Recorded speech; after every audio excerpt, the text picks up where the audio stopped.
اعوذ باللہ من الشیطان الرجیم بسم اللہ الرحمن الرحیم۔ معزز ناظرین کرام، روزے کی حالت میں ایسا بھی ہوتا ہے کہ بعض دفعہ ہمیں خون دینے کی ضرورت پڑ جاتی ہے، کسی مریض کے لیے بلڈ دینے کی ضرورت پڑ جاتی ہے۔ تو بعض حضرات ہمارے یہ فرماتے ہیں عوام الناس میں سے کہ جی روزے کی حالت میں آپ خون نہیں دے سکتے کہ جب آپ کے جسم سے خون نکلے گا تو آپ کا روزہ ٹوٹ جائے گا۔ تو اس میں کوئی صداقت نہیں ہے۔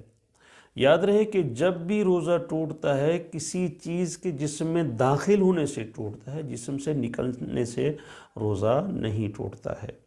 جب آپ کسی کو خون دے رہے ہیں تو آپ کے جسم سے خون نکل رہا ہے، ایسی صورت میں آپ کے روزے پہ کسی بھی قسم کا کوئی فرق نہیں پڑے گا۔ آپ حالت روزہ میں بھی کسی کو خون دینا چاہتے ہیں، یعنی ڈرپ کسی کو دینا چاہتے ہیں، یا آپ ٹیسٹ کروانے کے لیے ایک انجیکشن خون کا وہ نکلوا لیتے ہیں کہ کون سا گروپ ہے یا شوگر کتنی ہے، کولیسٹرول کتنا ہے، اس چیک اپ کے لیے آپ کے جسم سے خون نکالا جاتا ہے، تو خون نکالنے سے روزہ نہیں ٹوٹتا ہے، آپ کا روزہ برقرار ہے۔ ہاں البتہ ایک بات کا خیال رکھنا بہت زیادہ ضروری ہے، وہ یہ ہے کہ جب آپ روزے کی حالت میں خون دیتے ہیں، کوئی ڈرپ آپ کے جسم سے نکالی جاتی ہے، اگر آپ کا جسم اتنا کمزور ہو جائے کہ آپ کے لیے روزہ مکمل کرنا مشکل ہو جائے تو پھر ایسی صورت میں خون دینا جائز نہیں ہوگا۔ کیوں؟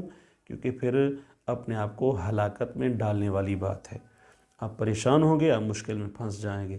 ایسی صورت میں آپ کیا کریں کہ آپ خون نہ دیں روزے کی حالت میں۔